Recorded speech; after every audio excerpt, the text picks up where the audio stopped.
हर हर महादेव। आज मैं महाकालेश्वर मंदिर की 3 ऐसी रहस्यमयी बातें बताऊंगी जो शायद ही किसी को पता होगी। तो चलिए कहानी में कंटिन्यू बने रहें, और अगर आप हमारे चैनल पर नए हैं तो लाइक शेयर सब्सक्राइब करना ना भूलें। अकाल मृत्यु वो मरे जो काम करे चंडाल का, काल उसका क्या करे जो भक्त हो महाकाल का। किसी ने बिल्कुल सत्य ही कहा है। कालों के काल महाकाल यानी भगवान महादेव के जितने भी भक्त इस धरती पर मौजूद हैं, उनका काल कुछ भी नहीं बिगाड़ सकता है, क्योंकि महाकाल की कृपा अपने भक्तों पर हमेशा बनी रहती है। महाकालेश्वर मंदिर के बारे में आपने ज़रूर सुना होगा। महाकालेश्वर मंदिर 12 शिवलिंगों में से एक माने जाते हैं, जो कि मध्य प्रदेश के उज्जैन जिले में स्थित है। हालांकि महाकाल के बारे में तो आप सभी जानते होंगे, लेकिन क्या आप महाकाल के मंदिर के रहस्य के बारे में जानते हैं? जो लोग नहीं जानते कि महाकालेश्वर मंदिर कहाँ है, उनकी जानकारी के लिए हम बता दें कि महाकालेश्वर मंदिर भारत के 12 ज्योतिर्लिंगों में से एक है, जो कि मध्य प्रदेश राज्य के उज्जैन नगर में स्थित है। माना जाता है कि इनके दर्शन मात्र से ही मोक्ष की प्राप्ति हो जाती है। यही वजह है कि इनके चलते सिर्फ भारत में ही नहीं बल्कि विदेशों में भी काफ़ी लोग यहाँ के रहस्यों के बारे में जानने और दर्शन लाभ के लिए आते हैं। तो चलिए आइए हम लोग जानते हैं महाकालेश्वर के ऐसे 3 रहस्य जो हमें नहीं पता। तो इससे पहले अगर आप हमारे वीडियो पर नए हैं तो प्लीज़ लाइक शेयर सब्सक्राइब करना ना भूलें। चलिए स्टार्ट करते हैं महाकालेश्वर मंदिर के वो 3 रहस्यमयी बातें। तो चलिए हम लोग अपनी उत्सुकता को ख़त्म करते हैं और ज्योतिर्लिंग की रहस्य के बारे में सबसे पहले जानते हैं। भगवान शिव के 12 ज्योतिर्लिंगों में से एक मध्य प्रदेश में उज्जैन जिले में स्थित। आपको बता दें कि महाकालेश्वर मंदिर के मुख्य रूप से 3 भागों में बटा हुआ है। इसके ऊपर हिस्से में नाग चंद्रेश्वर मंदिर है, नीचे ओंकारेश्वर मंदिर है, और सबसे नीचे अगर आप जाएंगे तो आपको महाकालेश्वर ज्योतिर्लिंग के दर्शन होंगे, जिसे गर्भगृह भी कहा जाता है।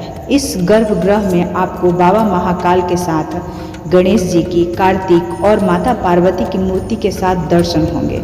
वहीं उनके साथ यहाँ एक कुंड भी है, जिसमें स्नान करके मात्र से अपने सारे पाप धुल जाते हैं। तो चलिए स्टार्ट करते हैं पहला रहस्य। देवों के देव महादेव यानी महाकाल के उज्जैन का राजा कहा जाता है। महाकाल का प्राचीन काल से चला आ रहा है यह कठोर सत्य है कि यदि कोई राजा उज्जैन में एक रात भी गुजार लेता है तो उसे बहुत बड़ी कीमत चुकानी पड़ती है, अपनी संतलत गंवानी पड़ती है, क्योंकि महाकाल उज्जैन के राजा हैं और उनके अलावा और कोई दूसरा राजा यहाँ पर नहीं हो सकता है। यही कारण है कि कोई भी मंत्री या प्रधानमंत्री उज्जैन शहर की सीमा के भीतर रात गुजारने की हिम्मत भी नहीं करता, क्योंकि उसे इस अपराध की सज़ा भुगतनी पड़ती है। तो चलिए जानते हैं दूसरा रहस्य।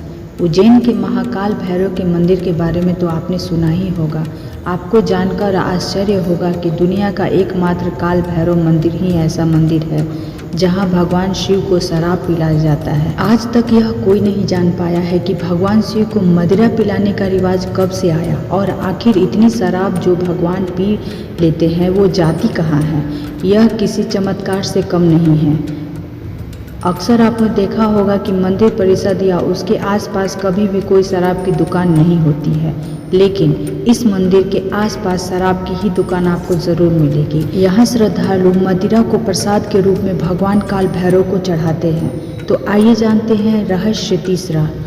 मध्य प्रदेश के उज्जैन जिले में स्थित नाग चंदेश्वर मंदिर भी एक रहस्यमय मंदिर है, जो कि महाकाल मंदिर की 3री मंजिल पर स्थित है।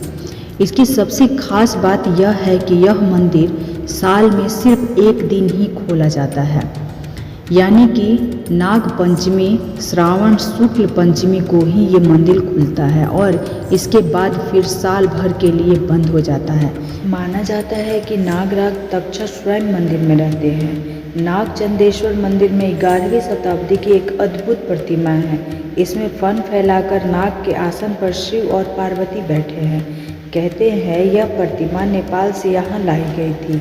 उज्जैन के अलावा यह मूर्ति आपको दुनिया में कहीं देखने को नहीं मिलेगी। जी हाँ दोस्तों, पूरी दुनिया में यह एकमात्र ऐसा मंदिर है जिसमें विष्णु भगवान की जगह भगवान भोलेनाथ सर्पशैया पर विराजमान है। मंदिर में स्थापित प्राचीन मूर्तियों में शिव जी, गणेश जी और मां पार्वती के साथ 10 मुखी सर्पशैया पर विराजमान है। एक पौराणिक मान्यताओं के अनुसार सर्पराज तक्षक ने शिव शंकर को मनाने के लिए घोर तपस्या की थी। तपस्या से भोलेनाथ प्रसन्न हुए और उन्हें सर्प के राजा तक्षक नाग को अमृतत्व का वरदान दे दिया। मान्यता है कि उसके बाद से तक्षक राज ने प्रभु के सानिध्य में ही वास करना शुरू कर दिया था, लेकिन महाकाल वन में वास करने से पूर्व उनकी यही मंशा थी कि उनके एकांत में विघ्न न हो। अतः वर्षों से यही प्रार्थना है कि मात्र नाग पंचमी के दिन ही वे दर्शन को उपलब्ध होते हैं। शेष समय इनके सम्मान में परंपरा के अनुसार मंदिर बंद रहता है। इस मंदिर में दर्शन करने के बाद व्यक्ति किसी भी तरह के सर्प दोष से मुक्त हो जाता है। इसीलिए नाग पंचमी को लाखों श्रद्धालु यहाँ दर्शन करने के लिए आते हैं। तो ऑसम शॉर्ट्स भक्ति में उम्मीद करते हैं कहानी आप लोगों को बहुत इंटरेस्ट लगी होगी। तो मिलते हैं नई वीडियो में नई कहानी के साथ।